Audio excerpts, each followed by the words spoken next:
Hi everybody, it's Sunday and it's time for story time. I am in the Pruss breeder room today with my special little chinchilla friend named Halibut. Now Halibut is a black chinchilla and normally they are gray or variations of gray. But in the pet industry, we actually find all kinds of different colors because we can start to breed for that kind of thing. Now chinchillas are really fun animals. As you can see, he's pretty curious. He keeps trying to find little ledges he can jump onto because that's what they would do out in the wild. So these guys are kind of known as like cliff jumpers. They live in the Andes Mountains in South America. So they like to live at elevations over 2,000 meters high. So they're way up in the mountains and they jump across different rock ledges and caves and whatever trees they can find. They are a rodent. So being a rodent, their teeth actually constantly grow. So chinchillas have to be gnawing on things all the time in order to wear their teeth down. So they have a hard pelleted food that we give them here, but we also give them like volcanic stone, which also is the type of stuff that they like to take baths in. We give them volcanic ash. So they have around 80 to 100 hairs per follicle. So this hair is super dense, and if they get wet, it can actually mat them down and make it really hard for them to breathe and even make them sick. So they like to take baths in the volcanic ash instead. And when you give them a big batch of it and let them roll around, they go nuts just spinning in circles, like getting all that dust on them to help clean themselves off. Now, most chinchillas are going to live about maybe 7 to 10 years. Sometimes they can actually live up to 15, and I've even had a couple customers whose theirs were close to 20. It just kind of depends. I kind of see them like a mixture between cat and dogs in that way. So since I have a really cool, dark, and beautiful chinchilla, I'm going to read a book called Sulwe by Lapita Nyong'O. So I know her from the Star Wars and Marvel universes, and she's also been in a couple really cool like zombie movies and horror movies and stuff. But she wrote this book about what it's like to be a little black girl who's got very dark skin, and to show that they are beautiful, just as beautiful as anybody else, just like this chinchilla here. So we're going to read Sulwe by Lapita Nyong'O. And I'm doing it different today because I'm standing up, because this chinchilla, he sees a ledge, likes to try to jump down. So, Sulwe was born the color of midnight.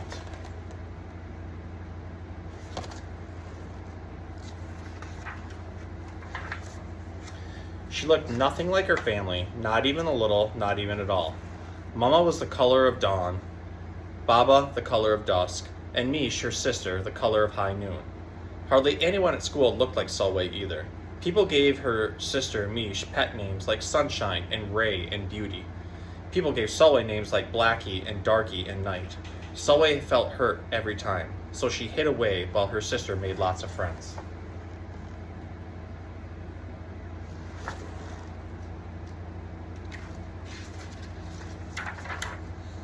Sulwe dreamed of being the same color as her sister.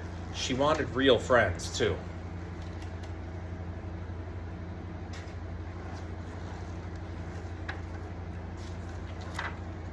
So she got the biggest eraser she could find and tried to rub off a layer or two of her darkness. That hurt. She crept into Mama's room and helped herself to her makeup. Oh no, she would hear about this from Mama. Sulwe decided to work from inside out and ate only the lightest, brightest foods.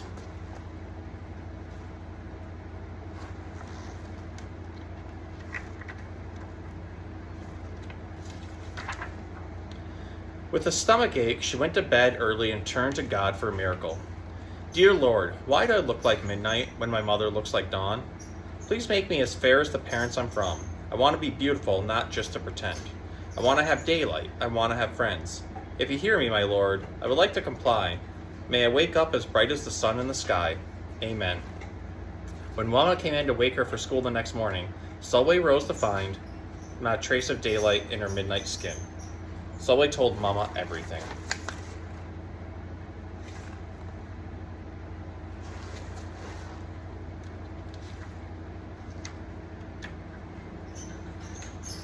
Sorry, pages are stuck together. Mama asked, "What is your name?" "Sulwe," she muttered. "And what does it mean?" "Star," Sulwe whispered.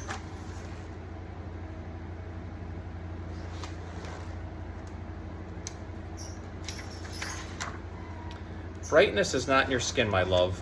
Brightness is just who you are. As for beauty, Mama said, rubbing Sulwe's stomach the way she always did to comfort her, you are beautiful. Sulwe sighed. Well, you are beautiful to me, but you can't rely on what you look like to make you feel beautiful, my sweet. Real beauty comes from your mind and your heart. It begins with how you see yourself, not how others see you. Now up you get and out you go.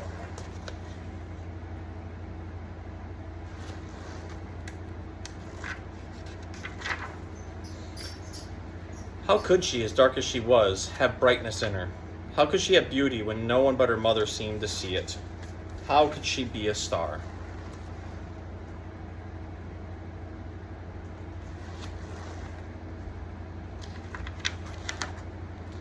That night, a shooting star appeared at Sulwe's window. The night sent me, the star said. Come with me. Sulwe hopped onto the star, and off they went.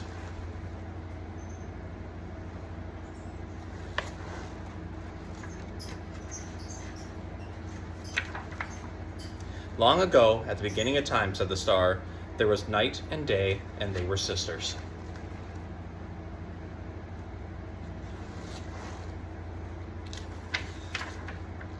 They loved each other very much, but people didn't treat the sisters the same.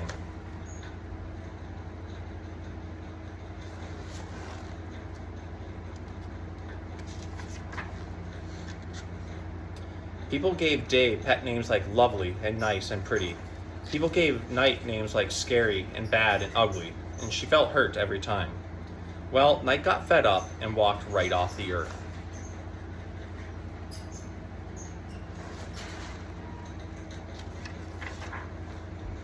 Day stayed behind and enjoyed making everybody happy in the sun. But then day grew too long. She began to really miss her sister. So did everybody else.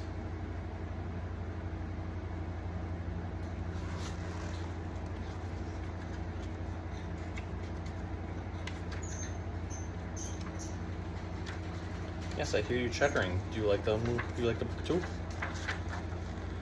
There had to be a way to get her back. Day set off to find Night, and she did. I miss you, said Day. I miss you too, said Night. But you don't know what it's like to be treated badly for being dark. You're right, I don't, Day replied. But what I do know is that we need you just the way you are. Come and see.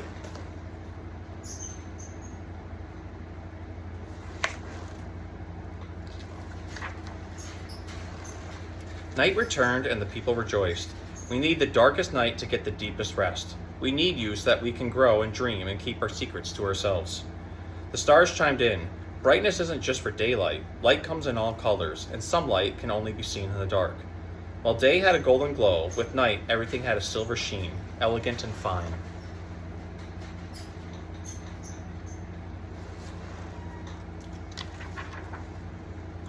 Day told her sister, when you are darkest is when you are the most beautiful. It's when you are most of you. It could be that Night did not need to change, not even a little, not even at all.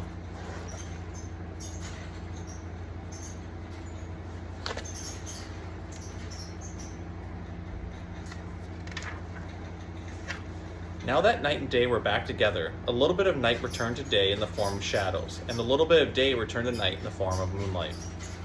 They were inseparable from that moment on and promised to celebrate the brightness in each other, whether people chose to see it or not.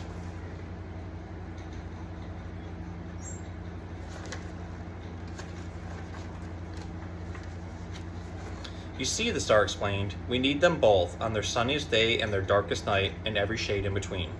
Together they make the world we know, light and dark, strong and beautiful.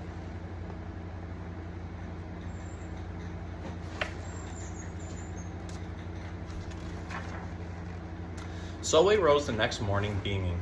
There'd be no hiding anymore. She belonged out in the world, dark and beautiful, bright and strong.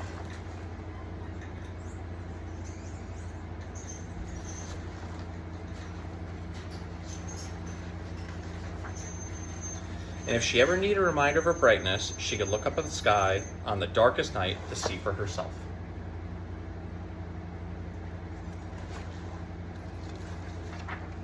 Sulwe felt beautiful inside and out.